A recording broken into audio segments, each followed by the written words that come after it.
ادع إلى سبيل ربك بالحكمة والموعظة الحسنة وجادلهم بالتي هي أحسن إن ربك هو أعلم بمن ضل عن سبيله وهو أعلم بالمهتدين. بسم الله والحمد لله والصلاة والسلام على نبينا محمد وعلى آله وصحبه أجمعين.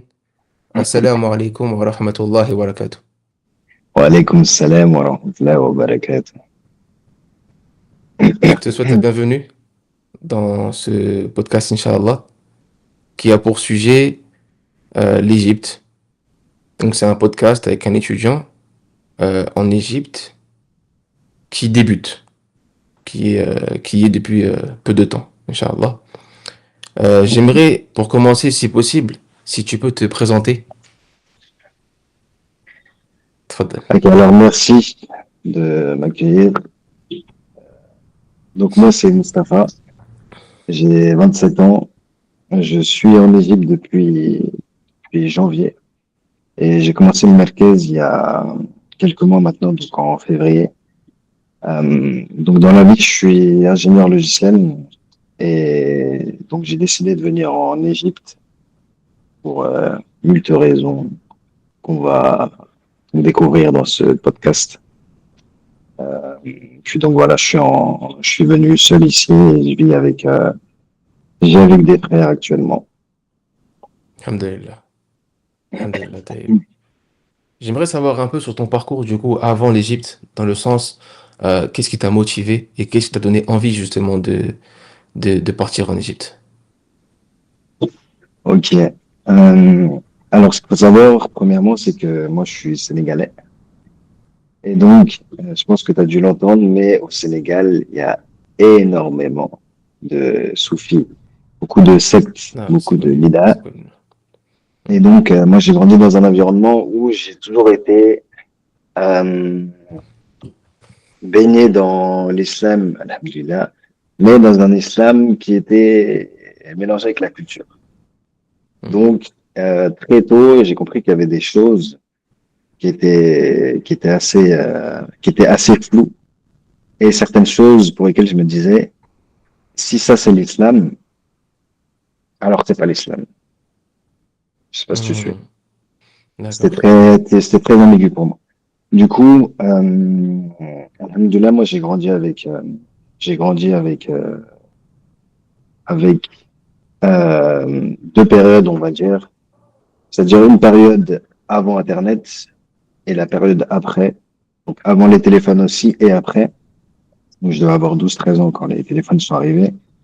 Euh, et donc j'ai vu le changement au niveau du comportement, au niveau de la vie des gens de manière générale. Et donc, une des choses que les téléphones et Internet ont apporté également, c'est l'accès à l'information, ce qui a changé énormément de choses. Excuse-moi. Et donc, cet accès à l'information, il faisait que, alhamdoulilah, par rapport à mon cheminement, on avait des moyens d'accéder à des certaines vérités, on va dire, enfin, d'autres points de vue religieux. Et donc, ça nous permettait de nous éclairer sur pourquoi, quand je vais au Sénégal, à chaque fois, je suis obligé de me doucher avec de l'eau d'une couleur très bizarre. Je sais pas ce qu'il y a dedans, et on me dit que c'est des protections. Ça te permet d'avoir quelques réponses par rapport à ça. Je pense que tu sais de quoi je parle quand je parle d'eau d'une couleur assez lugubre. Bien sûr, bien sûr. Bien sûr, bien Et sûr. donc, et donc, qu'est-ce que je te disais? Tu m'expliquais Euh, que ça t'a permis d'avoir accès justement à cette information et de pouvoir avoir d'autres versions que ce qu'on Exactement, t'a voilà. conté. Exactement. Donc, voilà. Donc, j'ai eu d'autres versions et puis, donc j'ai remarqué aussi qu'il y avait, même dans l'islam en soi, il y avait plusieurs factions, si on peut dire, des sectes, etc. Et donc, je me disais que pour découvrir la vraie vérité, même au sein de l'islam, il fallait forcément que j'étudie. L'affaire, c'est que pour étudier, il faut des moyens, il faut savoir où est-ce que tu vas faire ça. J'étais aussi dans mes études mondaines, entre guillemets, donc l'informatique, et je me disais que une fois que je terminerais tout ça, je partirais dans un pays étranger pour apprendre l'arabe et apprendre la religion. Et donc, j'ai eu plusieurs idées de pays, dont, l'Indonésie. Il y a une université islamique, et d'autres pays arabes aussi, je pense à l'Arabie Saoudite et à l'Arabie Saoudite du moins. Sauf que l'Indonésie, ça m'arrangeait pour les coûts de vie, on va dire. Et, et donc finalement, j'ai eu écho de beaucoup de Français qui, qui allaient en Égypte. Mhm. Et donc j'ai eu des bons retours en soins. Euh, et donc je suis tombé aussi sur pas mal de chaînes YouTube de personnes qui ont vécu là-bas, qui ont fait un petit parcours là-bas. Et donc, à un moment particulier de ma vie, donc il y a pas très longtemps, là, je me suis rendu compte que j'avais plus vraiment d'attache, entre guillemets, en France, si ce n'est ma famille. J'avais plus de travail, j'avais lâché mon appartement, j'avais ma voiture qui m'avait lâché aussi. Et je me disais, c'est beaucoup de choses qui se sont passées, donc je me disais, autant partir, là, j'ai des sources de revenus, on va dire. Donc, c'est le moment parfait pour partir, quoi. Euh, et donc, c'est comme ça que je suis arrivé ici en janvier, du coup. Alhamdulillah. Ah, ça a été du coup une longue réflexion. Une longue Une réflexion, réflexion, ouais. ouais. Mais basée sur justement ton envie de pratiquer correctement l'islam. Exactement, de déceler le vrai du faux. Alhamdulillah. Alhamdulillah. Et du coup, tu as compris que pour ça, fallait étudier et fallait étudier en priorité la langue arabe. Exactement, en priorité, ouais. Ouais, c'est ça, Alhamdulillah. exactement. Alhamdulillah. C'est une bonne réflexion, t'as vu, c'est une très bonne réflexion que, que la plupart devraient avoir. De comprendre, à partir du moment où tu sais justement que le Coran, la parole d'Allah, elle est en langue arabe, comment est-ce que tu peux vouloir la comprendre dans une langue autre que celle-ci? Déjà, premièrement. Ensuite, quand tu sais Exactement. que le patrimoine islamique, parce que des fois on se contente justement de ce qui a été traduit. Mais ce qui a été traduit, c'est rien, c'est ridicule. C'est quelques petits livres par-ci par-là. Mais quand tu regardes réellement le patrimoine islamique, tu te dis en fait, subhanallah, on rate tellement Mhm. de choses. On rate tellement de Ouais, choses. c'est ça.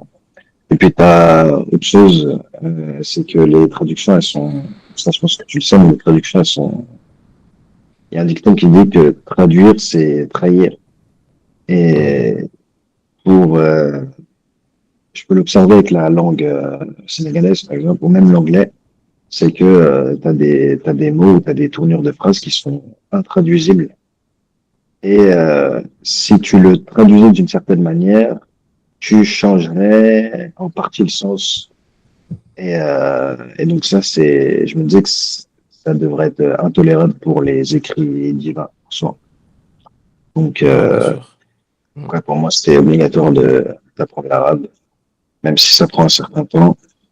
Je pense que c'est un investissement sur le long terme. Bien Je vais sûr. dire sur le long terme, mais c'est pour l'infini en vérité. C'est pour toute notre vie. Et, Exactement. et donc, ouais, c'est quelques mois, voire quelques années de sacrifice, et puis t'as toute ta vie qui change après. Vraiment toute ta vie. Donc, C'est vrai. ouais, c'est important de. Alhamdulillah, c'est une très bonne réflexion, alhamdulillah.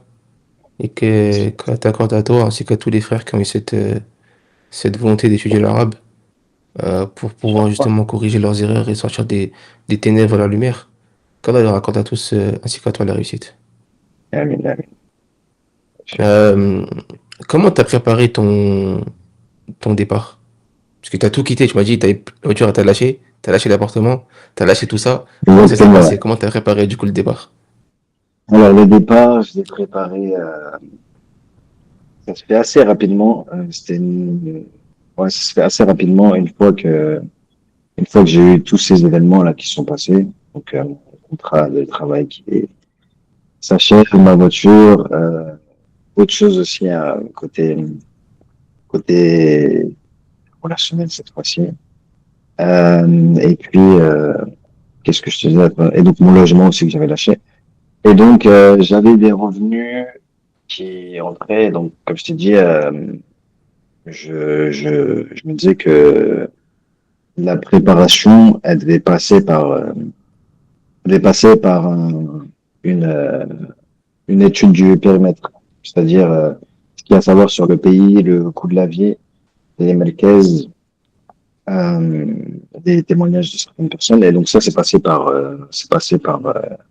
YouTube, par des amis qui revenaient d'Égypte, euh, par, euh, par des sites, par Internet du moins aussi. Et puis voilà, j'avais j'avais des notes de toutes les informations qui me semblaient importantes.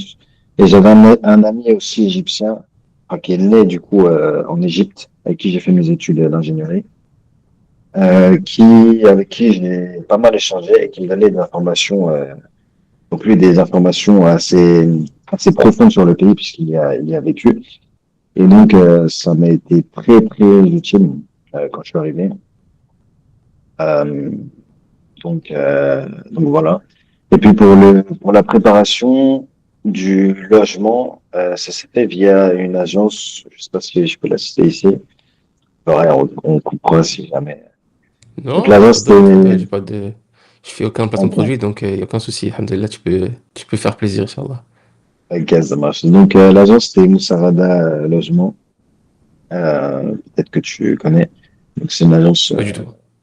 belge qui est implantée ici et donc ils aident les Français ou enfin, ouais, les étrangers de manière générale à s'installer ici en cherchant des logements selon tes critères, selon ton budget, la taille, etc. Et donc, ils te facilitent vraiment tout. Donc, quand je suis arrivé, ça s'est fait très simplement, honnêtement. Donc, j'ai une des personnes de Moussarada qui est venue me chercher à l'aéroport. Donc, ça, c'est une grande facilité dans le sens où j'avais déjà des taxis qui me proposaient des courses à 30 dollars. 30 dollars. Allah musta'an. Et je Allah me disais, musta'an. là, c'est vrai. Pour 10 minutes de taxi, enfin bref, complètement abusé. Et donc, Alhamdoulilah, il est venu me chercher, il m'a expliqué comment ça fonctionne, il m'a montré mon appartement, il m'a passé les clés, il m'a montré une masjid. Euh, donc, il a vraiment donné de son temps pour me faire découvrir le quartier. Et donc, après, j'étais au masjid. Et au masjid, très rapidement, j'ai rencontré beaucoup de frères dès le premier jour. Inch'Allah. Dès le premier jour, ça m'a surpris. Et pour te dire, bah, ces frères-là, je suis arrivé, disons, je sais n'importe quoi, 19h, 19h30, on était au Masjid. 20h, les frères étaient chez moi, et on était en train de parler, chez moi. L'Égypte, hein. Donc c'est Adil, man, l'Égypte. Et donc, voilà, ils m'ont Inch'Allah. aidé. Ces mêmes frères, ils m'ont expliqué que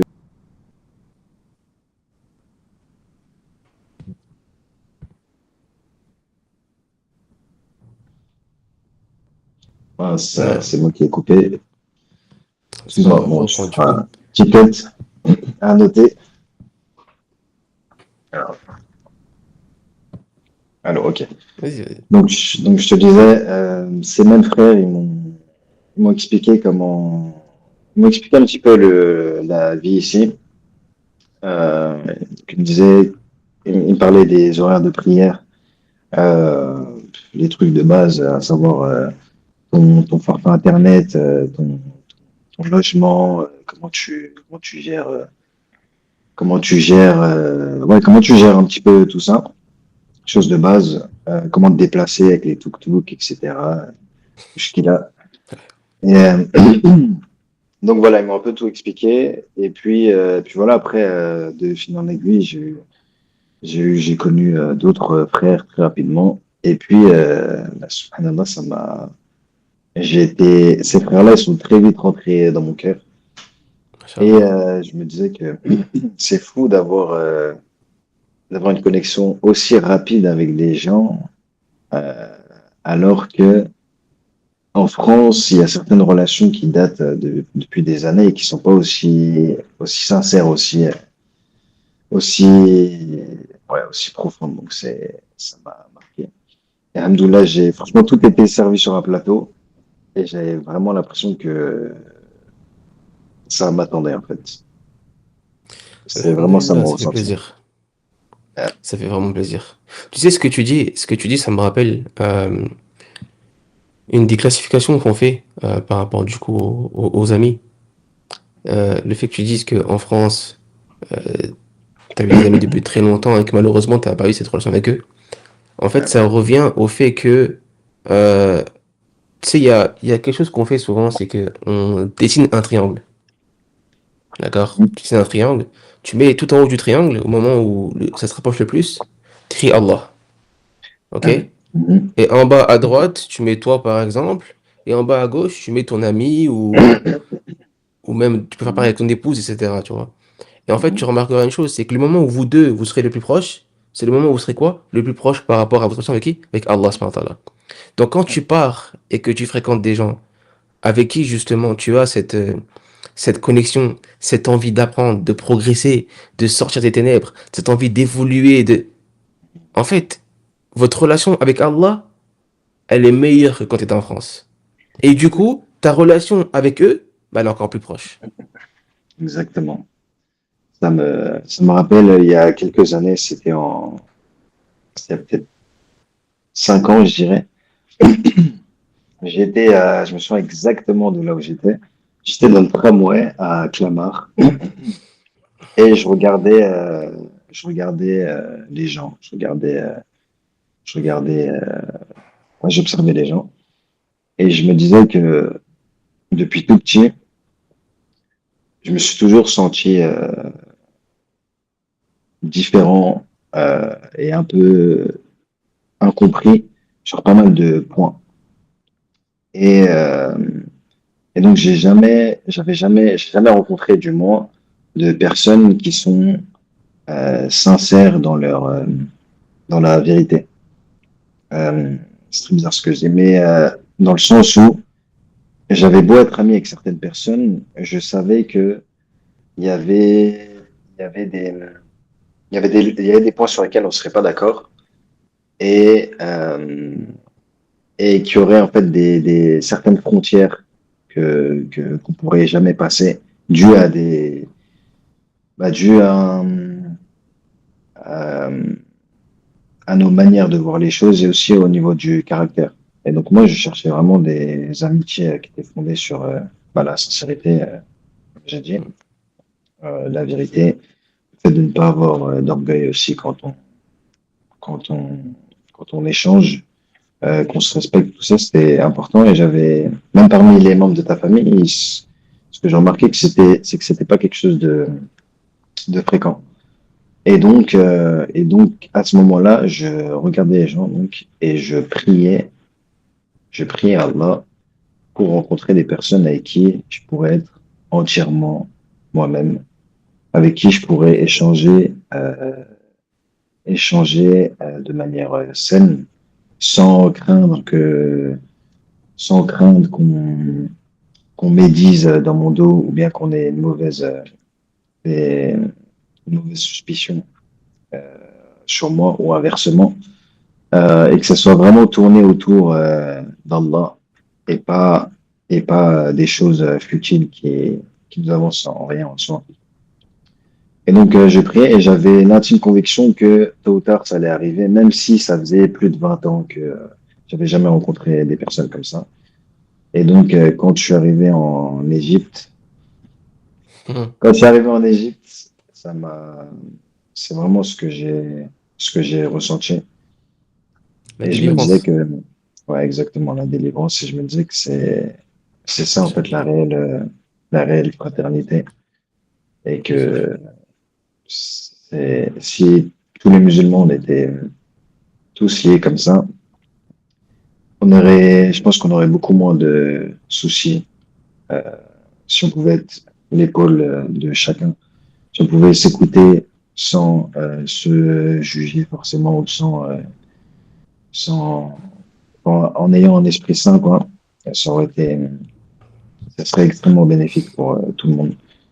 Mais Ouais. donc voilà, ça m'a, ça m'a très apaisé, quoi. Alhamdulillah.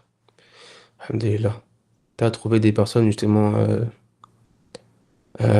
dont tu profites et qui profitent de toi d'un point de vue religieux. Alors vous vous aidez à avancer, à progresser. Alhamdulillah, c'est, euh, c'est la meilleure des relations et c'est la meilleure des classifications, notamment dans les livres La parure de l'étudiant en sciences islamiques de Cheikh Bakr Abou Zaid, où dedans, justement, il classifie les amis en trois catégories et celle-ci, c'est la meilleure catégorie. C'est celle qui en fait, elle reste toujours. En fait, c'est celle que même si tu venais à retirer juste simplement le principe de l'amitié, ben, elle resterait quand même. Parce qu'il y a tellement un profit immense à en tirer l'un de l'autre que c'est au-dessus de l'amitié. Donc alhamdulillah, c'est une très bonne chose. Du coup, t'es parti seul, t'as quitté la France seule et t'es arrivé, machallah, dans une famille en quelque sorte. Donc ça fait Exactement. plaisir. Ouais, c'est ça. Alhamdulillah. Et du coup, ça a été quoi la suite? Donc vu que le logement, alhamdulillah, c'était trop facilement, par l'aide justement de l'agence que t'as cité, euh, comment ça s'est passé ta recherche par exemple au niveau de tout ce qui est Marquez, etc. Ok. Alors pour les Marquez, il y a pas mal de frères qui étaient dans des Marrakech différents. Donc les plus connus, hein, Ibana, Furqan, et puis Rassil, maintenant qui commence à être connu, même si c'est assez récent. Et donc j'avais des échos différents, comme quoi Ibana, c'était, c'était, euh, c'était assez connu, c'était le plus connu du moins, qui était rattaché à, du moins agréé par l'État. Et donc, on m'expliquait les systèmes, le temps de travail, les méthodes, etc., la distance du Merkez. Et donc, moi, en fonction de là où j'habitais, j'évaluais ce qui m'arrangeait moi. Et puis, pareil, je faisais un agrégat de toutes les informations dans mes notes. Et donc, j'ai fait j'ai posé pas mal de questions aux frères. Et donc, ce dont je me suis rendu compte, c'est que Racine, c'était sûrement ce qui me convenait le mieux. Dans le sens où c'était 2 heures 2 heures par jour. 2 heures par jour, ouais, c'est ça. C'était pas très loin de chez moi. Le coût des Moustawa était correct, il me convenait du moins. Et il me permettait de faire autre chose sur mon temps libre. Donc, donc voilà. Et puis, il y a aussi le programme dont on parlait, qui réunissait, d'après les frères, pas mal de kalimat, Mhm. apparemment plus que dans les autres Marrakech. Et Ah ouais? je sais, D'accord. moi, c'est ça, ouais. Et donc, C'est bon à moi, savoir. je sais que le vocabulaire, quand on apprend une nouvelle langue, c'est vraiment le plus important au début. Et Bien ensuite, la sûr. grammaire, etc., ça vient Mhm. petit à petit. Je me disais, si Bien j'ai un sûr. maître qui m'enseigne beaucoup de kalimat, c'est très bien parce que la grammaire, on va forcément y toucher ou bien je vais l'apprendre de toutes les manières. Mais les kalimat, euh, même si tu les entends un petit peu partout, si tu fais pas l'effort de les apprendre, il y en a quelques-unes qui vont rentrer, mais ça va prendre beaucoup plus de temps. Donc, euh, Mhm. donc voilà. Donc j'ai choisi Racine finalement. J'ai beaucoup hésité avec Ibana. Et c'est drôle parce que les personnes, les personnes qui étaient à Ibana, aujourd'hui, elles sont toutes à Racine. Elles ont fait un transfert il n'y a pas très longtemps. Inch'Allah. Et donc, c'est exactement comme je le pensais, c'est que les 4 heures plus la distance, elles font qu'il y a beaucoup de frères qui au début se disent je vais être mujtahid, mais après, tu, tu, Non, c'est lourd. tu peux vite, ouais, ça peut être lourd, surtout pour une nouvelle langue et Mm. tout. Donc voilà, aujourd'hui, on est pas mal à être à Racine et franchement, j'en suis content. Ah, alhamdoulilah, c'est une très bonne chose. C'est une très Là, bonne chose. Même ce que tu as cité par rapport à tout ce qui est kalimat et mufadat, c'est très important. Dans le sens où ce que j'explique parfois, c'est que une personne qui fait des fautes de grammaire, mais qui a des mots pour s'exprimer, elle saura se faire comprendre.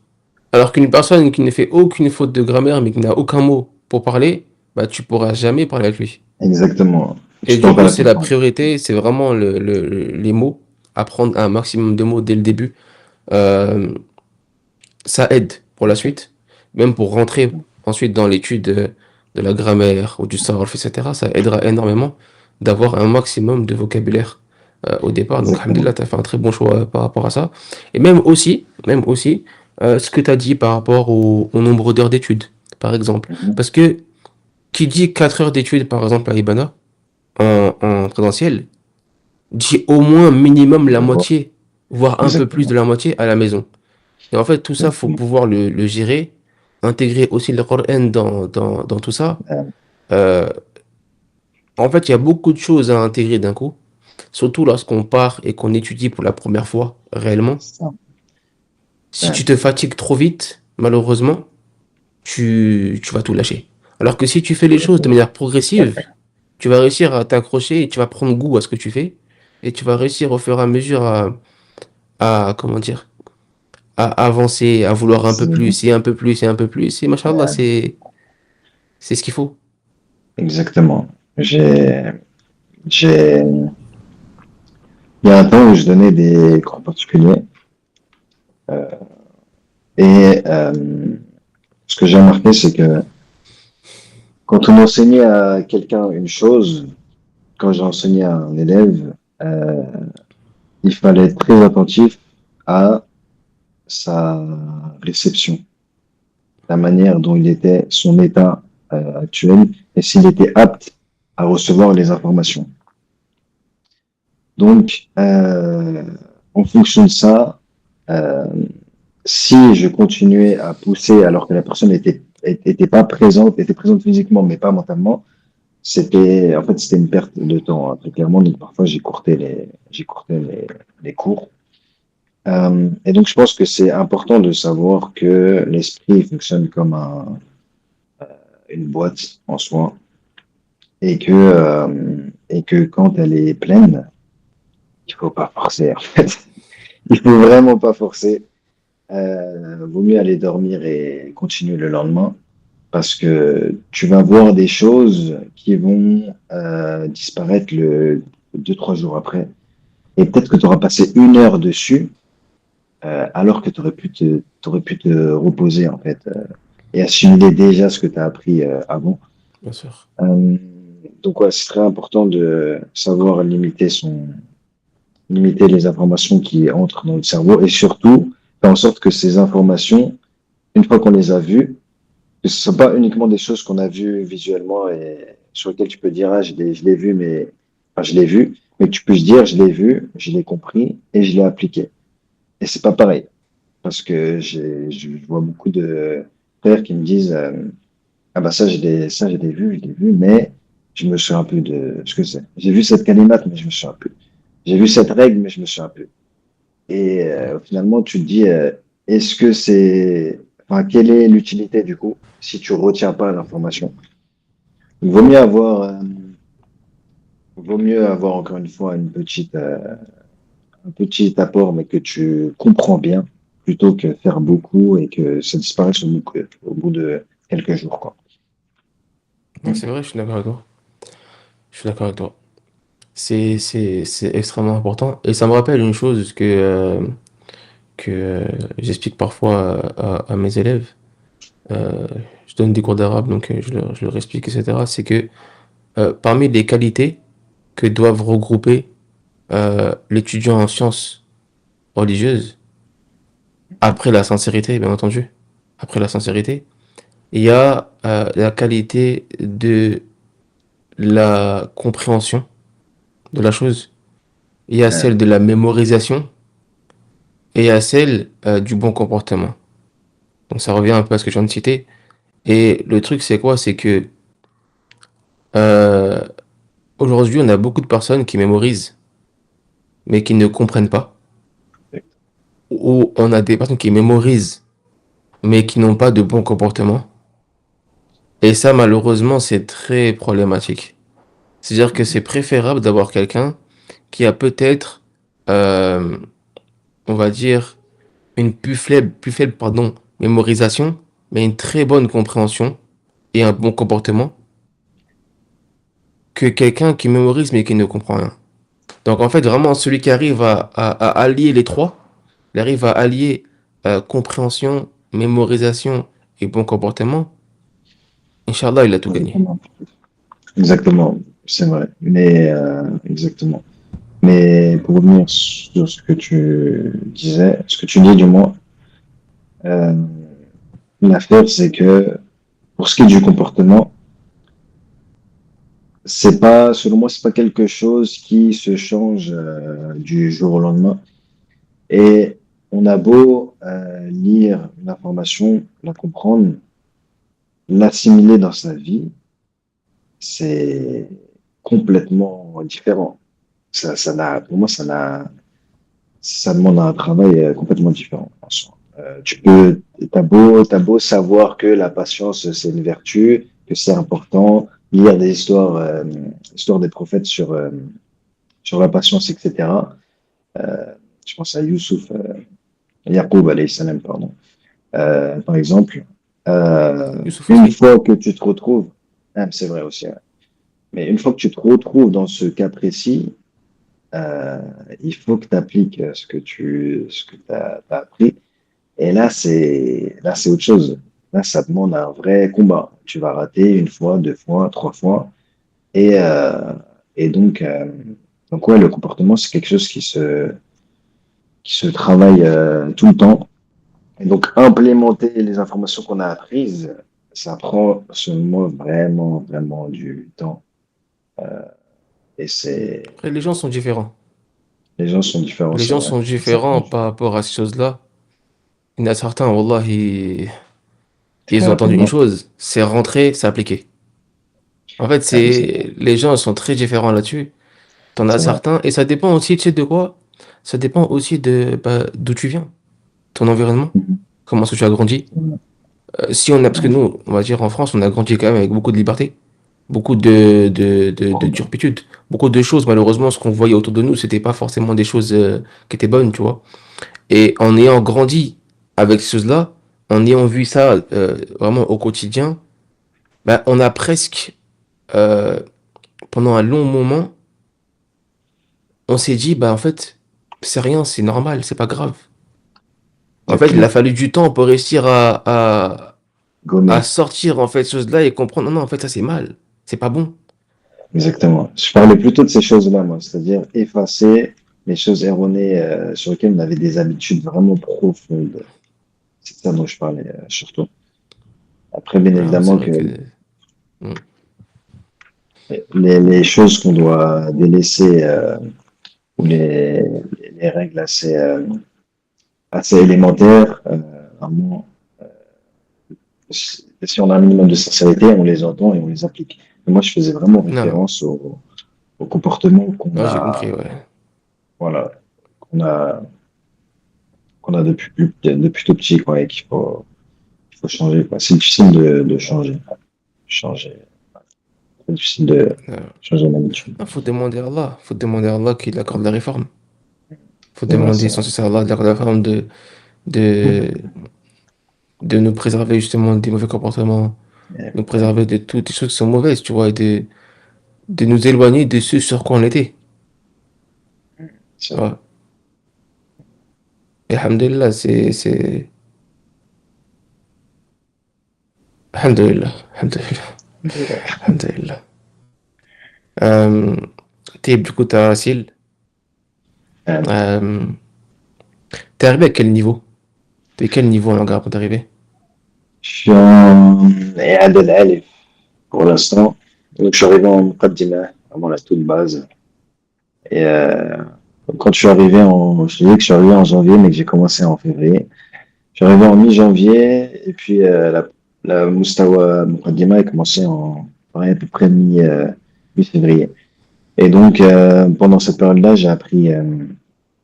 euh, j'ai appris je connaissais déjà l'alphabet depuis quelques années, mais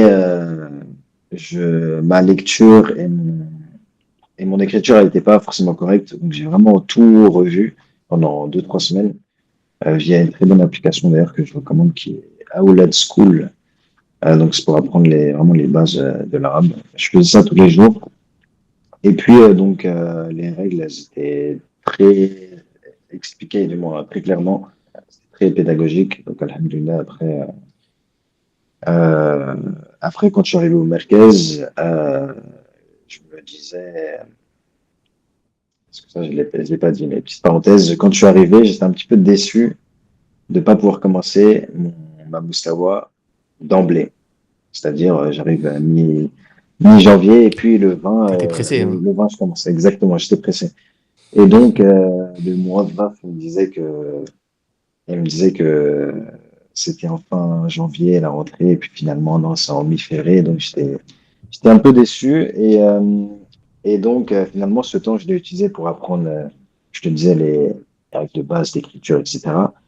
Euh, et quand je suis arrivé à Racine, je me suis rendu compte que c'était une bonne chose en vérité que moi, il ait fait en sorte que je commence après, parce que ça va très vite.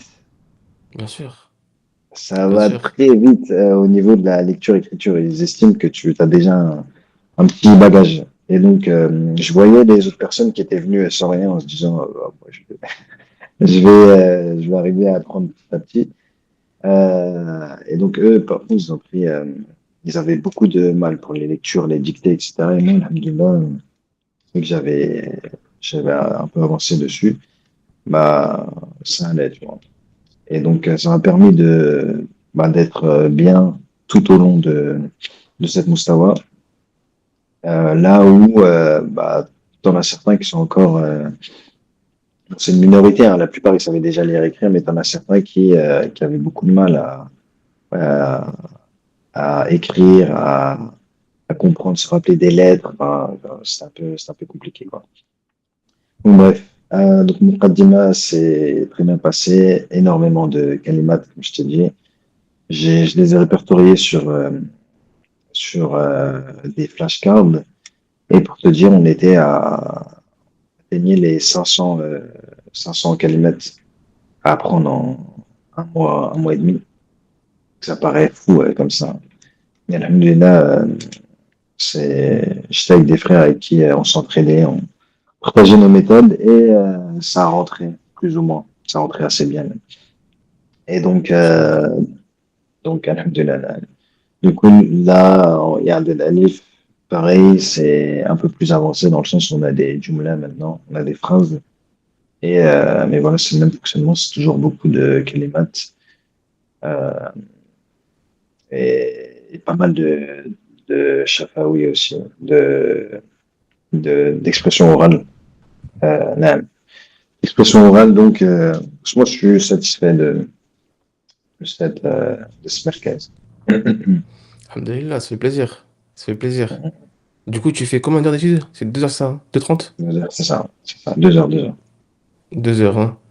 2 heures d'études en présentiel et combien à la maison à peu près en personnel? Euh, Plus ou moins le même temps, hein, ouais, Même plus temps ou à peu moins le près, même hein. temps. Parce qu'il y a Ok. il y a les devoirs déjà, et puis Mhm. après, moi, je passe du temps sur l'apprentissage des kalimat. Euh, et donc ça, je le découpe en plusieurs phases. C'est que j'ai une première phase où quand je rentre chez moi, je revois les kalimats qu'on a vus. Ensuite, peut-être 2, 3 heures après, je vais les revoir. Et ensuite, très important, avant de me coucher, je les revois à nouveau, même si c'est une lecture simple, unique. Euh, et ensuite, le matin, le lendemain matin, pareil, pendant avant ou après la salat, le fajr, ça dépend. Je revois aussi les kalimats rapidement. Et donc, en une journée, ça me permet de voir les kalimats, mais pas de façon brusque, mais de façon espacée. Et c'est ce qui fait que je retiens beaucoup plus vite les informations. Donc, Masha'Allah, Barak, alhamdulillah. Et du coup, tu as à avec, peu près à combien de mots par jour d'apprentissage? Tu sais ça ou pas? par jour, je En dirais, apprentissage vraiment, en pur. Pas révision, vraiment apprentissage. Céline, On c'est-à-dire va que je dire, retiens ou bien qui nous donne euh, combien tu retiens par jour? Parce que s'il vous donne 200 mots d'un coup, je pense pas qu'en un jour tu prennes les 200 mots. non, c'est pas Mais possible. tu, Par tu vas jour, avoir, je par dirais, exemple, ok. dis-moi. Par jour, je dirais entre 10 et 15. En fait, ça dépend de pas mal de choses. Si on parle des kalimats purement, ce que j'ai remarqué, c'est que la majorité de celles qu'on apprend, elles fonctionnent avec des racines, avec 3 lettres. Et en fait, j'ai des techniques pour les retenir et je crée des histoires en fait sur chacune des kalimats. Et en fonction des mots qu'on me donne, si j'arrive à trouver des histoires, je sais que je vais la retenir très rapidement, la kalimat. Si j'ai pas d'histoire, par contre, c'est un peu plus chiant. Il faut que je, il faut que je révise un peu plus. Mais en général, c'est ouais, entre 10 et 15 par jour, peut-être plus, parce que quand je fais le compte, C'est un on bon a une ratio. centaine C'est un bon de, ratio. ouais, ça va, franchement. Alhamdoulilah. On a je pense que par semaine, on a à peu près une centaine de kalimats en tout qu'on nous donne. Euh, Ah, donc c'est bon, c'est ça. ouais, donc c'est ça à peu près. Ouais, c'est ça. Et Non, donc c'est le bon. jeudi et le vendredi. Donc le week-end aussi, le week-end, c'est là où j'en profite du moins pour mettre mes kalimats sur mes flashcards. Et à côté de ça aussi, très important pour les gens qui viendront ici, c'est que quand on apprend une langue, il y a un paquet de mots qui sont extrêmement répétés dans la vie de tous les jours. Et donc, moi, quand je sors, quand je me déplace ou quoi, ou quand j'ai besoin de faire certaines choses, euh, j'ai des frustrations parfois. J'ai des mots que je veux dire, mais que je connais pas. Euh, et donc, ces mots-là, en général, je les note sur mon téléphone. Coupure, donc, je disais, ces mots-là, en général, je les note sur mon téléphone.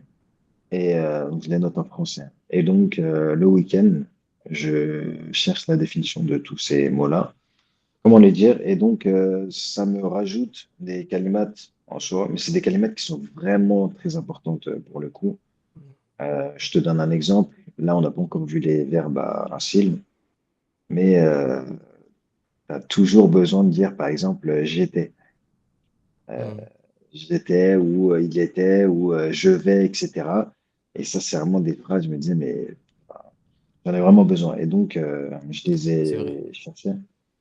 Je suis, etc. J'ai. Et donc, voilà, c'est des mots vraiment élémentaires qu'il faut apprendre très rapidement. Pareil, les chiffres, etc.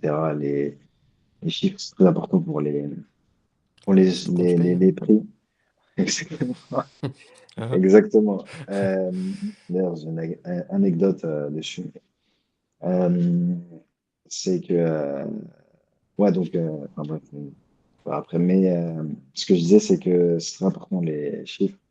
Et apprendre ce groupe de mots, il est très important pour pouvoir échanger dans la vie de tous les jours, s'en sortir. Et au plus tôt on emmagasinera le plus de mots, et le mieux, ça sera notre compréhension générale, elle sera accrue. Donc voilà. Non, bien sûr, bien sûr. Comme tu as dit, en fait, t'as des champs lexicaux qui sont nécessaires dès le début. Tu dois, en fait, Exactement. tu prends le champ lexical de l'extérieur, on va dire, du supermarché, celui qu'il te faut au taxi, celui qu'il te faut à l'aéroport, celui qu'il te faut à tel endroit. Et en fait, tu prends un maximum pour que quand tu sortes à l'extérieur, bah, tu puisses te débrouiller. Exactement. Sinon, t'es fini, Exactement. tu peux rien faire. Exactement. exactement. Donc, Ouais, non, alhamdulillah, c'est une très bonne chose. C'est un très bon conseil que tu as donné, mashallah. C'est un très bon ouais. conseil que tu as donné. Ouais, alhamdulillah. Et, alhamdulillah. Et comment ça se passe, la vie en Égypte Mhm. au quotidien? C'est-à-dire une journée, qu'est-ce que sont mes journées ou bien Par de exemple, manière une générale? journée type, une journée type Ah, d'un étudiant à Rassil, par exemple, comment est-ce qu'elle se ok. déroule? Ok. Alors, faut savoir que j'ai cours à 7h30, de 7h30 à 9h30. Donc, en général, enfin, c'est pas en général, c'est tout le temps même, on se lève à Fajr. Je me lève du moins à Fajr. Donc, c'est à 4h et quelques maintenant, 4h30. Et donc, salat, quand je reviens, en général, petit-déj et je révise à ce moment-là, pendant peut-être une heure et demie. Et ensuite, en fonction de ma fatigue, soit je reste éveillé jusqu'à 7h30, soit je fais petite sieste. Et donc, ensuite, j'ai mon cours de 2 heures. Et en général, après ça, je suis assez fatigué. Donc, quand je reviens, je refais une autre sieste pour le coup. Euh, Ça dépend vraiment de ma fatigue. Et ensuite, ensuite, comme je te disais, j'ai la première phase où j'apprends, je revois rapidement mes cours, sans rentrer Mhm. forcément en profondeur, mais juste histoire de récapituler. Alors, en général, après ça, il y a la salat de Adhar. Euh, et donc, moi, après, à ce moment-là, entre salat Adhar et, euh, et la salat al-Asr, je réserve ce temps pour travailler sur mes projets personnels. Euh, et donc après Salat al-Asr, euh, j'ai, allez, peut-être deux, trois fois dans la semaine, je vais à la salle de sport. Euh, c'est très important de se maintenir. Et, euh, et donc, euh, et donc après ça, les journées elles passent assez vite en soi. Après ça, on a Maghrib qui arrive. Pareil, c'est la phase où je revois à nouveau ma leçon et je fais mes devoirs cette fois-ci. Euh, et puis, euh, et puis voilà, jusqu'à Aïcha. On a, jusqu'à Aïcha, le temps entre Maghrib et Aïcha, il est assez court, mais euh, la, je passe la majorité de ce temps à faire mes devoirs, comme je te disais. Et ensuite, le soir, bah, c'est très calme. Je mange, je révise aussi. Et puis j'essaie de me coucher tôt. Je dis bien j'essaie parce qu'il y a vraiment des jours où soit j'ai dars, euh, enfin, soit j'ai des petits cours, soit j'ai des foot aussi. Je joue assez souvent. Et quand c'est après Isha, bah, tu rentres tard, tu te couches tard aussi. Donc, tard, c'est Bien sûr. 23h minuit. Et puis ça décale un petit peu ton programme du lendemain. Mais donc Bien sûr. globalement, c'est ça. Je me suis un peu étendu. Mais globalement, c'est ça. C'est Fajr, révision. Euh, j'ai oublié le système, mais Fajr aussi. Avant les révisions, donc à la mosquée, je fais un petit temps où je revois mes sourates et, euh, et je fais juste de la lecture simple du Coran. Euh, et donc après ça, je reviens et c'est là que je fais mes révisions. Ensuite, euh, Rassil, petite sieste ensuite, à nouveau. Mes révisions, mon travail personnel, un petit peu de sport selon les jours. Et puis, tout est tourné en soi autour de l'arabe, hein. Tout est Alhamdulillah. tourné autour de l'arabe. Donc, voilà. Alhamdulillah, c'est une très bonne chose. Alhamdulillah. Du coup, on a une bonne vision de ce qu'est, on va dire, un- Journée. une journée quotidienne. Non, Euh, alhamdulillah. Et du coup, comment ça se passe avec les frères, en fait, comment ça se passe avec les frères, la fraternité? Tu m'as dit un petit peu au début, tu as été très bien accueilli, etc. Donc, c'est une très bonne chose. Tu m'as dit également qu'il y a de l'entraide dans l'apprentissage, dans les méthodes d'apprentissage, dans la révision, par exemple, etc.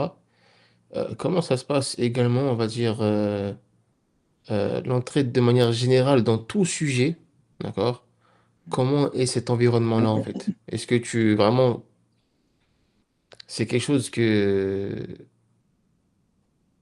tu es extrêmement heureux d'avoir trouvé et que, comme tu m'as dit au début, et que vraiment tu comptes plus partir? Ah, c'est ça, t'as plus vraiment envie. En fait, c'est ce que j'ai expliqué à certains de mes frères en France, c'est que des personnes que tu vois 5 fois par jour, euh, comme je dis, et qui sont assidus à la salat et qui apprennent le ilm, qui apprennent la science, etc., elles ne peuvent, attention, c'est pas absolu, mais tu me comprends, c'est, elles ne peuvent qu'être des personnes de confiance, entre guillemets, dans le sens où c'est assez, c'est pas tout le monde qui est capable de quitter son pays, de faire des sacrifices sur Bien sûr. des mois, voire des années pour faire les causes, partir à l'étranger sans sa famille, euh, et rester, enfin, se dire que tu fais tout ça pour Allah et rester accroché, être ferme sur la religion. Tout le monde, je pense, n'est pas capable de, enfin, du moins les personnes qui sont comme ça, du moins, Mhm. ils ont forcément un minimum de sincérité. Sinon, c'est très compliqué. Tu retournes soit très rapidement en France, soit tu craques en fait. Et donc, alhamdoulilah, toutes les personnes que je connais au Masjid, c'est des personnes avec qui, moi, quand tu parles avec elles, tu te sens vraiment à l'aise. Et c'est pas de l'aisance fausse, entre guillemets, l'aisance que tu as en entreprise, par exemple, en France. Je parle vraiment de l'aisance qui est utile. Enfin, une présence du moins qui est utile. Euh, Dans le sens où vous allez parler que de din, vous allez parler voilà, de votre tracas de la vie quotidienne. Si, je donne un exemple, quand je suis arrivé, moi j'avais beaucoup de soucis avec, enfin beaucoup. Il fallait que je règle mon logement, mon visa, etc. Euh, Bateau, mais mon abonnement à la salle de sport, par exemple, mon forfait Internet, etc. Ça, j'avais pas la langue arabe. J'avais l'anglais, alhamdulillah, mais c'est un certain qui parle que Amia et bon courage pour parler avec eux. Et donc, bah, j'ai des frères qui me proposaient automatiquement de m'aider, ils m'accompagnaient qui m'accompagnaient dans tout. Et donc, Inch'Allah. là, il y a beaucoup de frères qui m'aidaient. Et quand bien même une personne elle viendrait ici seule, il y a pas mal de groupes. Euh, je pense au groupe Telegram que tout le monde connaît, là, on doit être 15 000 dedans. Euh, voilà, il y a le groupe où il y aura toujours un frère qui va sortir de nulle part, qui va t'aider.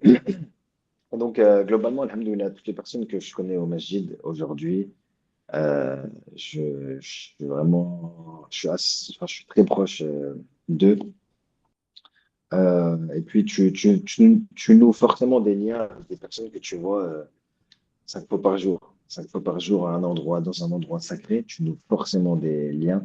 Bien sûr. Et comme j'ai dit, c'est la première fois que je ressens vraiment de la sincérité.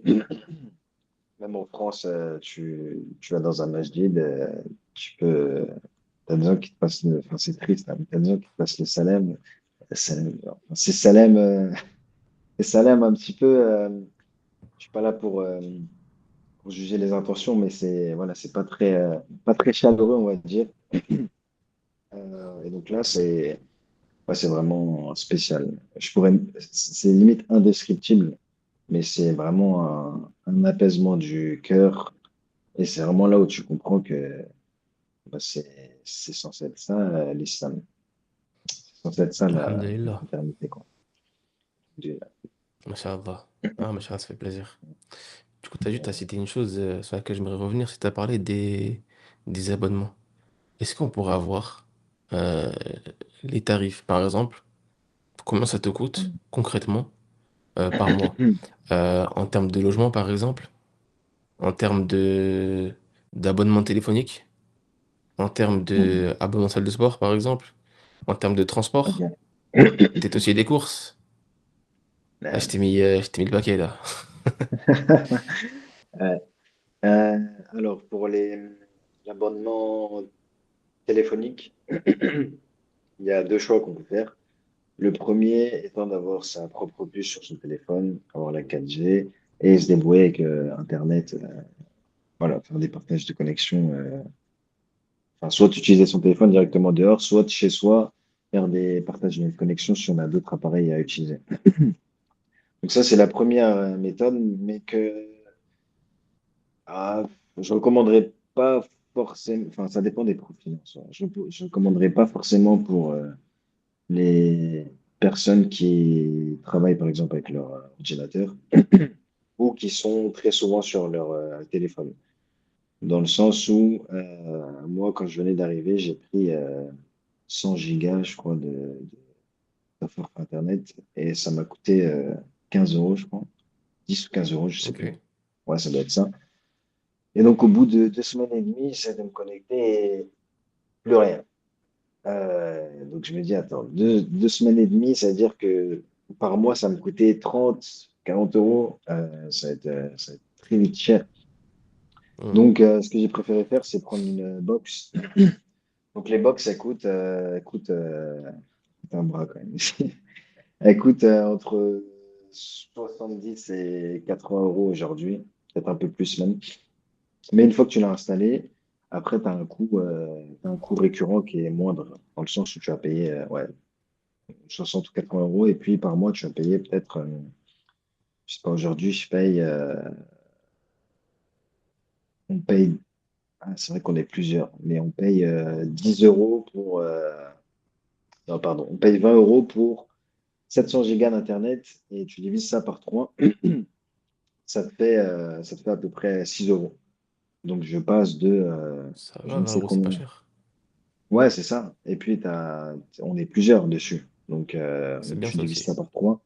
Ouais, c'est ça. Donc, on paye, euh, on paye 6 euros à peu près par mois. Plus plus un abonnement extérieur pour les petits déplacements, enfin, checker les choses sur Internet. Ça, je prends un forfait à 10 gigas seulement parce que je n'utilise pas vraiment mon téléphone dehors. Donc, ça me coûte 2 euros, je crois. Donc globalement, je suis passé de 30 à 40 euros à 8 ou 9 euros avec le package dont je te parle. Donc Ok. box plus petite puce. Donc bref, donc ouais, il y a vraiment moyen de s'y trouver pour les forfaits.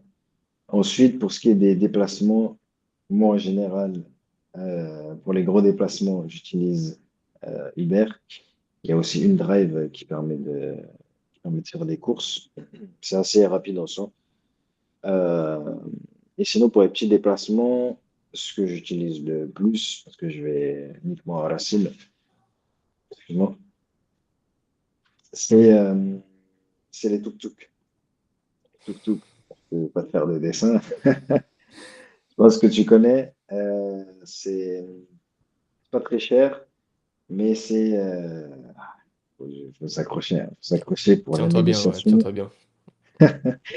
Faut s'accrocher pour la négociation. Faut s'accrocher Pour la faut s'accrocher aussi pour la conduite, exactement. Hmm. Donc c'est petite parenthèse, j'ai jamais vu un pays aussi catastrophique en termes de conduite. Vraiment, j'étais très choqué, très surpris par ça. Et donc, aux frères qui viennent ici et qui sortent de l'aéroport, par exemple, qu'ils gardent en tête que je sais pas comment, mais les Misri ici, ils arrivent à l'impression qu'ils connaissent leur voiture par cœur, et Hmm. vraiment par cœur, et qui vont tout frôler au millimètre près. Et toi, tu vas faire 10 000 arrêts cardiaques avant d'arriver. Mais, euh, mais alhamdoulilah, j'ai jamais fait d'accident pour l'instant.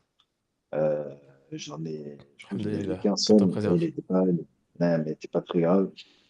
Mais je bifurque beaucoup, mais c'est important, je pense, que les gens ne soient pas surpris par ça, euh, par la conduite. C'est surprenant, mais il faut pas en être surpris parce que vous allez vraiment tout voir. C'est du sens inverse, du je te frôle et bien que je fais un demi-tour sur un sens unique. Enfin bref, il y a vraiment de tout. Et, euh, et donc voilà, les tuk-tuk, pour revenir dessus, les tuk-tuk, c'est vraiment pas cher. Selon les courses, des courses qui vont me prendre peut-être 5 minutes, je vais payer, je me demande combien. Euh, hop, attention. Je vais payer l'équivalent de, tu m'entends bien? Très bien, alhamdulillah. Ok. Je vais payer l'équivalent de 30-40 centimes la course. Donc aller-retour, ça va me coûter 70 peut-être, quelque chose comme ça. Donc par jour, c'est pas très cher. Mais si tu fais le compte, dans le mois, tu as une vingtaine de jours où tu dois aller en DARS. Et donc, tu comptes à 20 fois 70, ça fait à peu près 15 euros, ouais, par ces eaux-là. C'est vraiment pas très cher. Euh, et donc, pour la nourriture, jusqu'à présent, moi, j'ai toujours commandé pour la bête Mart, pour la bête qui est le service, enfin, c'est Deliveroo, globalement, Deliveroo, Uber Eats, qui te permet de faire tes courses aussi dessus. Et donc, je commande dessus très. J'utilise beaucoup l'application, mais pour faire mes courses, je le fais peut-être une fois par mois. Je fais des courses globales et on t'apporte tout chez toi, donc c'est vraiment pas très cher. Ça dépend en soi des produits que tu prends, mais globalement, c'est pas cher comparé à la France. Et donc, pour 50 euros, euh, 50 euros, tu peux facilement manger et encore, je suis gentil, hein, manger pour le mois, je dirais. Si tu si t'es assez, allez, on va dire entre 50 et 80 euros, grand max, euh, selon ta consommation. Euh, donc voilà pour ce qui est de la nourriture. À savoir qu'aussi il y a possibilité de commander. Euh, Comme j'ai dit, l'utilité principale, c'est ça, normalement. Et les commandes, apparemment, c'est vraiment pas cher. Donc en général, je suis entre 3 et 6 euros pour me faire livrer. Tu peux même trouver moins en son. Entre 3 et 6 euros pour te faire livrer de la nourriture chez toi et un petit peu tout ce que tu veux. Donc ouais, franchement, alhamdoulilah, c'est très facilité ici de, le coût de vie. Euh, et donc Alhamdulillah. le dernier aspect, c'est les logements. Les logements, en fonction de la zone, ça peut être plus ou moins cher. Euh, D'ailleurs, les prix, ils augmentent beaucoup à cause de nous, à cause des Français. Et il y a des misseries qui s'en plaignent d'ailleurs, des, euh, des Égyptiens qui s'en plaignent parce que bah, il y a des propriétaires qui mettent certains prix qui sont absolument pas accessibles pour les Égyptiens. Et donc nous, on est là pour les prendre parce qu'on se dit que c'est pas cher par rapport à la France. En vérité, on dérègle le marché. Et donc j'ai remarqué, enfin, il y a beaucoup de frères qui ont remarqué et qui sont là depuis plus longtemps que moi que les prix ils ont commencé à augmenter. C'est un peu dommage. Euh, mais globalement, là, je donne un exemple, je suis passé en coloc et on paye à peu près 15 000 Junei, donc l'équivalent de 200 et quelques. Et tu divises par 3, donc c'est pas très cher. Mais ça, c'est uniquement si tu es en coloc. Avant ça, moi, j'avais un logement à 17 000 Junei, seul. Il y avait 3 chambres, absolument pas utile parce que je suis tout seul. Donc, c'est pour ça que je passe en colo d'ailleurs, coloc. Et donc ouais, 17 000, ça fait quand même un peu mal, c'est 300 et quelques. C'est pour ce que c'est, comparé à la France, c'est bien en soi, mais j'en avais pas forcément besoin, donc j'ai préféré le lâcher. Euh, mais donc ouais, là, je suis dans un endroit où les prix sont quand même assez élevés par rapport à la moyenne à Ouaha. Mais tu as d'autres frères qui sont à Saqr al-Quraysh et qui payent leur loyer 40 euros, peut-être 50, 60, voire moins. Ils sont en coloc, évidemment. Mais voilà, les loyers sont vraiment pas chers là-bas. Donc voilà, ouais, ça c'est un des gros points de l'Égypte, c'est le coût de la vie, il est très peu cher. Ce qui fait que euh, au total, si je compte la Moustawa qui me coûte à peu près 50 euros maintenant, qui a aussi augmenté d'ailleurs. La Moustawa, mon forfait, et puis toutes mes dépenses, j'en suis à peut-être 3 ou 400, 3 ou 400 par mois. Euh, Sachant que j'ai des dépenses qui sont un petit peu, euh, un petit peu excessives dans le sens où les commandes par la bête, j'y vais assez, mais il y a moyen de réduire, il y a moyen de réduire ce coût-là. Voilà, c'est vraiment pas très cher, quoi. Alhamdulillah. Alhamdulillah. Non, je pense que ça va. Ça va permettre à ceux qui cherchent, Inch'Allah, à s'installer par la suite, d'avoir une bonne vision du coût de la vie. Donc, alhamdulillah, c'est une très bonne chose. Est-ce qu'il y a des choses à emporter avec soi? Est-ce qu'il y a des choses qu'il faut absolument que tu prennes avec toi quand tu viens en Égypte? Ou est-ce que tu peux tout trouver sur place? Euh,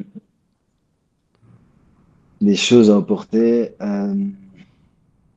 sont tawakkul, déjà. C'est nécessaire ici parce que, comme je l'ai dit tout à l'heure, tu vas dans un pays où tu ne connais vraiment rien. Hmm. Moi, j'avais quelques échos, mais c'est quand même très flou. J'ai pas une vision non plus très claire de ce qu'il y avait. Je me disais simplement que j'espère qu'Allah allait prendre en main ça. Et donc oui, excepté, qu'est-ce que j'ai pris moi? Excepté, excepté les papiers, les papiers élémentaires et les vêtements, j'ai pas pris autre chose. Euh, et Alhamdoulilah, ouais, tout est facilité ici. Il y a moyen de tout trouver, que ce soit pour la maison, que ce soit pour les déplacements, que ce soit pour les informations. Tout est trouvable et encore une fois, il y a le canal Telegram très très bénéfique qui permet si on doute un petit peu pour sa venue, de clarifier les choses. Euh, pour ce qui est de la santé, je pense à la santé par exemple, je pense au Marrakech, au logement. Il y a plusieurs sections dans lesquelles tout est expliqué honnêtement et je vois pas de points sur lesquels on est laissé dans le flou. Euh, Alhamdulillah. Excepté ça, il y a peut-être un aspect sur lequel euh, il faut, il ne faut pas être surpris non plus, c'est que les Misris, les Égyptiens du moins, ils ont leur façon d'être, leur façon de vivre. Euh, c'est assez différent de la France. Donc ça, faut le prendre en considération quand on arrive, c'est que ce qui nous paraît être la norme, c'est pas forcément, ce sera pas forcément le cas ici. Je vais donner un exemple. J'ai un petit peu bifurqué là, mais je vais donner un exemple. Il n'y a pas très longtemps, j'ai été à la salle de sport et j'ai vu un téléphone par terre, ou enfin quelque part. Et donc je le vois, je fais mes exercices et pendant 10, 15, 20, 30 minutes, je vois que personne ne prend le téléphone. Donc ce que je fais, c'est que je le prends et je l'amène à l'administration. Et donc je l'amène à l'administration et donc après ça, tu as une personne qui vient et qui cherche quelque chose. et elle me dit, enfin, je comprends que c'était son téléphone, quoi. Et donc, je lui dis que je l'ai donné du moins au bureau. Et donc, il va chercher son téléphone, il revient et il me dit, merci pour le téléphone et tout. Mais, prochaine fois que tu vois un téléphone, laisse-le où il est. Et donc, moi, je me dis, mais qu'est-ce que... Il me dit, euh, en fait, ici, en Égypte, les gens, ils vont pas voler, surtout dans une salle de sport, ils vont pas voler comme ça. Et donc, moi, je disais que je viens de France et en général, en France, ton téléphone, tu le laisses 2 minutes, c'est terminé. Que tu sois là ou pas là, d'ailleurs, tu peux être là, on va te le voler quand même. Et donc lui, il n'était pas là, et il était très serein par rapport, même dans sa manière de chercher son téléphone, je sentais pas d'inquiétude. Et donc, il me disait, prochaine fois, laisse-le.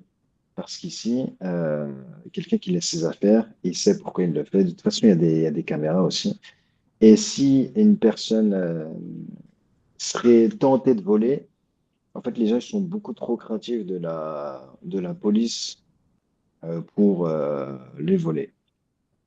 Et donc, moi, ça me choque. Je compare à la France, je me dis, dans quel monde ça se passe comme ça? Et donc, il me dit quand même, mais merci. Mais c'était à deux doigts de me blâmer, quoi. À deux doigts de, non, t'aurais dû le laisser. Enfin, bref. Donc voilà, c'est une inversion des mentalités. Et puis sur d'autres aspects aussi où ils sont pas forcément très. C'est, En fait, ça va être contradictoire là, ce que je vais dire du coup, mais ils ont des manières d'être qui sont pas forcément correctes. Un manque de comportement. Je donne un exemple. Je pense que tu as déjà été dans les supermarchés. Tu fais la caisse, enfin, tu fais la queue à la caisse et tu vois tout le monde te doubler et présenter son article comme si tu n'étais pas là. Donc moi, au début, je comprenais pas. J'arrivais et je faisais des 10 minutes de caisse alors qu'il y avait deux personnes devant moi. Et donc en fait, j'ai compris petit à petit que c'était dans leur coutume, c'est que il n'y a pas ce respect vis-à-vis des caisses, par exemple. Là où en France, tu vas te faire reprendre par GG, le vibronnant, là. Donc ouais, très rapidement, tu comprends que c'est pas du tout les mêmes comportements et que ça peut te frustrer, mais que voilà, il faut s'y habituer. Il faut s'y habituer. Ça veut pas dire que c'est une bonne chose, hein, le mauvais comportement. Mais voilà, c'est comme ça, faut pas être surpris, quoi. Non, c'est vrai. Après, ce qui est mauvais pour nous, n'est pas forcément pour eux, tu vois, c'est ça aussi. C'est que on a notre façon à nous de vivre, nos coutumes, Mhm. nos morales, nos mœurs, et nos sont Exactement. Ouais. différentes. Après, je suis d'accord avec toi que malheureusement, ça. Après, c'est pas que là-bas, hein, c'est partout ça, malheureusement. C'est dans plein de pays différents que ça se passe. Euh, Mais, mais c'est sûr que nous, ça nous dépayse. Quand t'es habitué à chacun son tour, etc., Exactement. ça change, ça change. Mais après, T'as non, les... alhamdoulilah, faut du coup s'adapter. S'adapter à leur mode de Mhm. vie, à leur façon de vivre, à ce qu'ils sont eux, à Mhm. leurs coutumes, leurs règles. Et parce qu'au final, bah, tu vas chez eux pour un temps Exactement. donné, etc. Donc c'est bien de savoir qui ils sont, comment est-ce qu'ils sont, pour vivre avec eux en harmonie. Donc, alhamdoulilah, c'est une très bonne chose que tu as J'espère. citée. Euh, Euh, dis-moi. ouais, j'allais dire, tu as l'insalubrité aussi que j'ai oublié de citer, mais c'est très sale aussi dans les rues. Et pour revenir au comportement, les gens, ils jettent leurs déchets vraiment partout. Euh, c'est triste ça, hein, par contre. Euh, dans mon ancien appartement, par exemple, il y a une fois où j'étais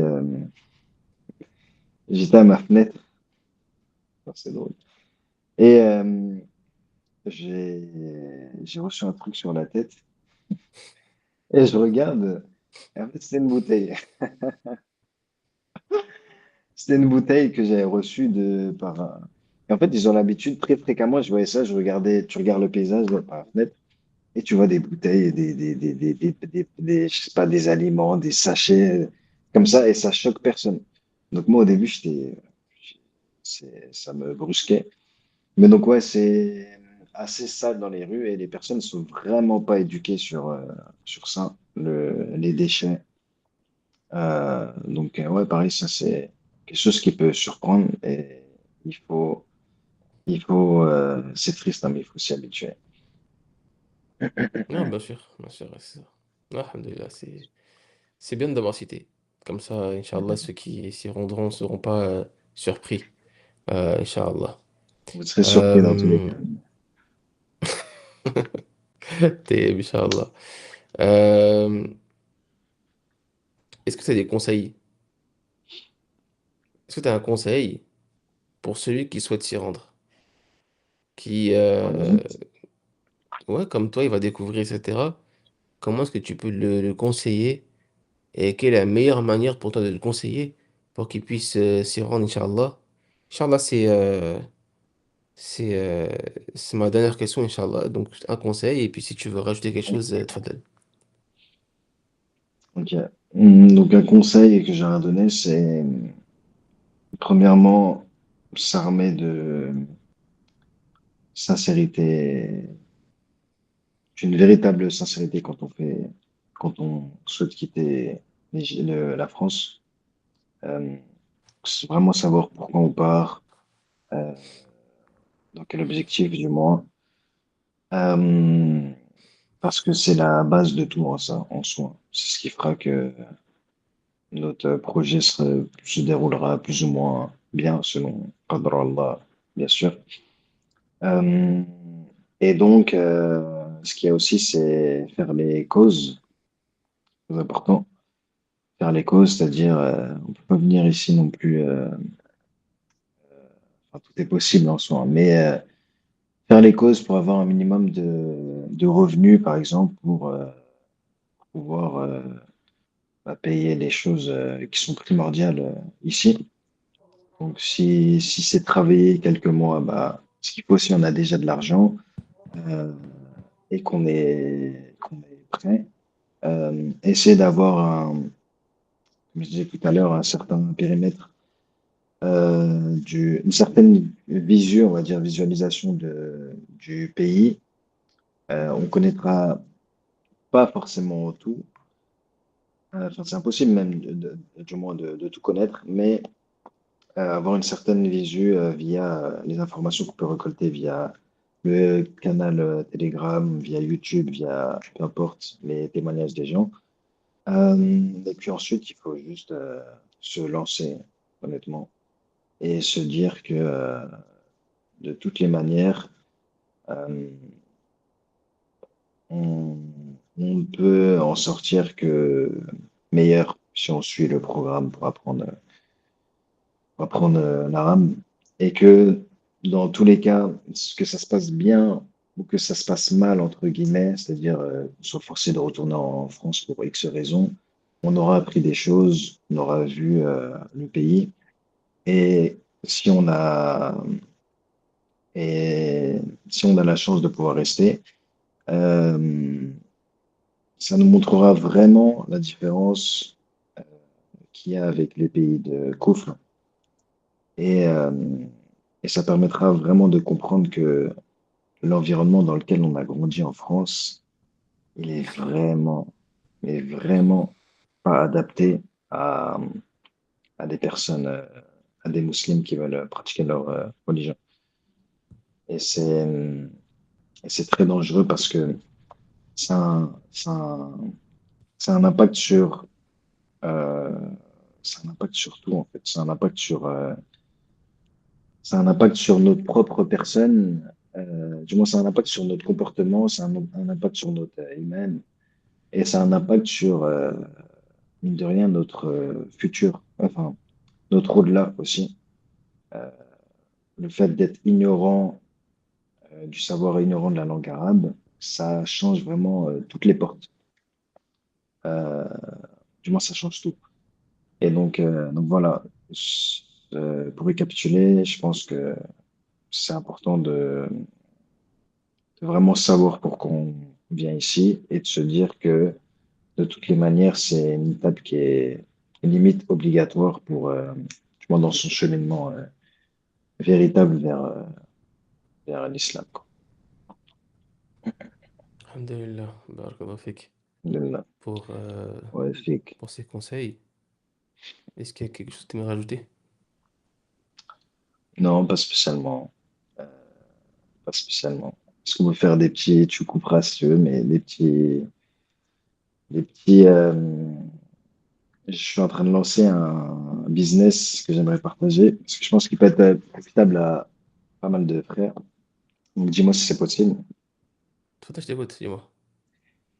Alors, il y a pas mal je pense que tu dois être au courant qu'il y a à peu près, il y a un groupe de mots en arabe qui sont utilisés assez fréquemment dans le Coran, Mhm, donc à peu près 80% du temps, on va dire.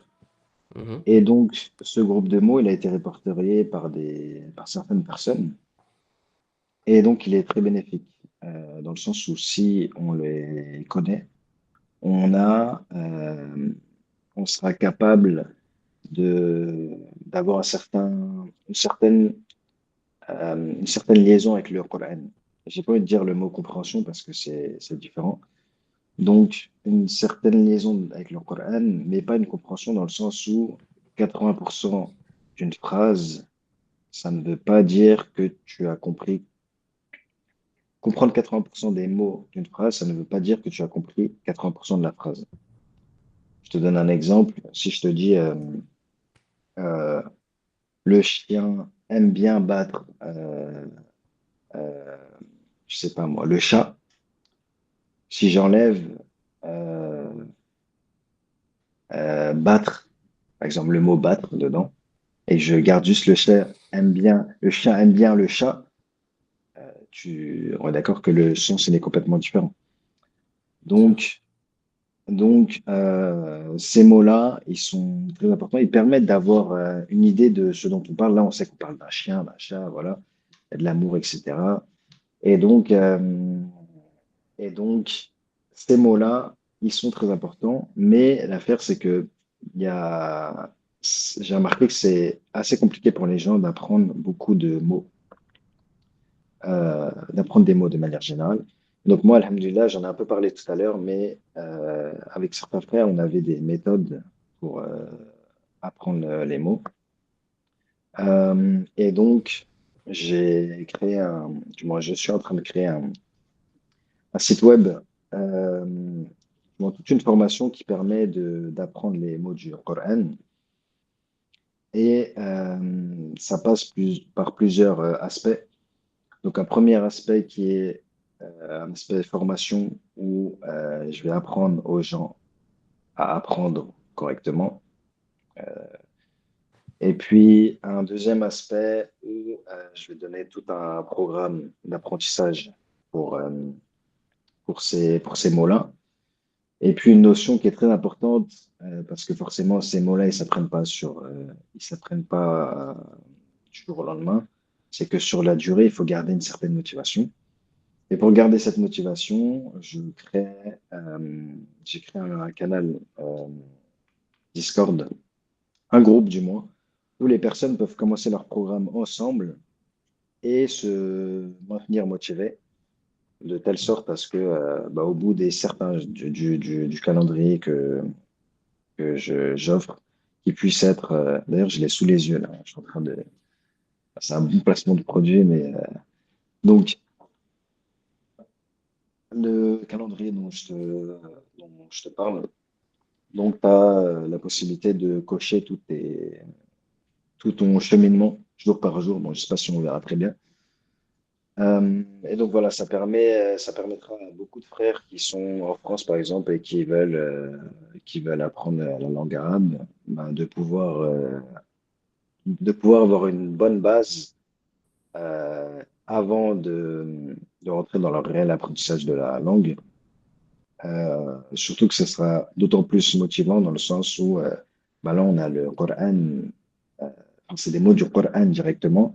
Donc à chaque fois qu'ils réciteront des ayats, il y aura à chaque fois en fonction de l'avancée, un attachement un peu plus, un peu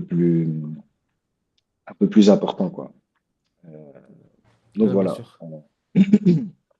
C'est, voilà. طيب الحمد لله. C'est un bon projet. C'est un bon projet qu'Allah t'accorde la réussite par rapport à Euh, ça. Est-ce que tu as un compte sur les réseaux sociaux où ils vont pouvoir te retrouver pour avoir accès à tes contenus? Tu le mettras sûrement dans la description du coup, mais le site web, il s'appellera, du moins il s'appelle, il est déjà, il existe déjà, mais je l'ai juste pas rendu public. Muslimine, Muslimine pour certains. Donc c'est